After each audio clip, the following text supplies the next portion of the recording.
আসসালামু আলাইকুম রাহমাতুল্লাহ।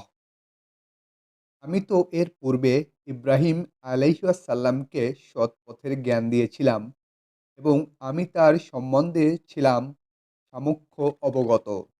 যখন সে তার পিতা ও তার সম্প্রদায়কে বলল, এই মূর্তিগুলো কি, যাদের পূজায় তোমরা রত রয়েছ?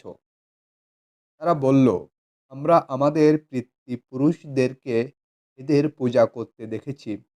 সে বলল, তোমরা নিজেরা এবং তোমাদের পিতৃপুরুষরাও রয়েছ স্পষ্ট বিভ্রান্তিতে। তারা বলল, তুমি কি আমাদের নিকট সত্য এনেছ, না তুমি কৌতুক করছ? সে বলল, না, তোমাদের প্রতিপালক তো আকাশ মণ্ডলী ও পৃথিবীর প্রতিপালক, যিনি ওগুলি সৃষ্টি করেছেন, এবং ওই বিষয়ে আমি অন্যতম সাক্ষী। শপথ আল্লাহর, তোমরা চলে গেলে আমি তোমাদের মূর্তিগুলি সম্পর্কে অবশ্যই ব্যবস্থা অবলম্বন করব। অতঃপর সে চূর্ণ বিচূর্ণ করে দিল মূর্তিগুলোকে, তাদের বড় প্রধান মূর্তিটি ব্যতীত, যাতে তারা তার দিকে ফিরে আসে।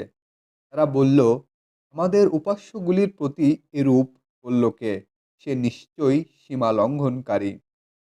কেউ কেউ বলল, আমরা এক যুবককে ওদের সমালোচনা করতে শুনেছি, তার নাম ইব্রাহিম আলাইহিসসালাম। তারা বলল, তাকে উপস্থিত করো লোকসম্মুখে, যাতে তারা সাক্ষ্য দিতে পারে। তারা বলল, হে ইব্রাহিম আলাইহিসসালাম, তুমি কি আমাদের উপাস্যগুলির উপর এরূপ করেছ? বলল, সেই তো এটা করেছে, এই তো এদের প্রধান, এদেরকে জিজ্ঞাসা করো, যদি এরা কথা বলতে পারে। তখন তারা মনে মনে চিন্তা করে দেখল এবং একে অপরকে বলতে লাগলো, তোমরাই তো সীমা লঙ্ঘনকারী। অতঃপর তাদের মস্তক অবনত হয়ে গেল এবং তারা বলল, তুমি তো জানোই যে এরা কথা বলে না। সে বলল, তবে কি তোমরা আল্লাহর পরিবর্তে এমন কিছুর ইবাদাত করো যারা তোমাদের কোনো উপকার করতে পারে না, ক্ষতিও করতে পারে না?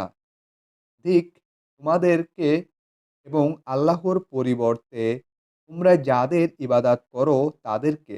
বলল, তাকে পুড়িয়ে দাও এবং সাহায্য করো তোমাদের দেবতাগুলিকে, যদি তোমরা কিছু করতে চাও। আমি বললাম, হে অগ্নি, তুমি ইব্রাহিম আলাইহিসসালামের জন্য শীতল ও নিরাপদ হয়ে যাও। তারা তার ক্ষতি সাধনের ইচ্ছা করেছিল, কিন্তু আমি তাদেরকে করে দিলাম সর্বাধিক ক্ষতিগ্রস্ত।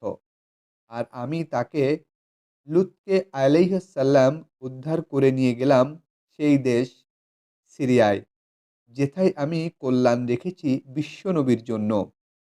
এবং আমি ইব্রাহিমকে দান করেছিলাম ইসহাক আলাইহিসসালাম এবং অতিরিক্ত পুত্ররূপে ইয়াকুব আলাইহিসসালাম।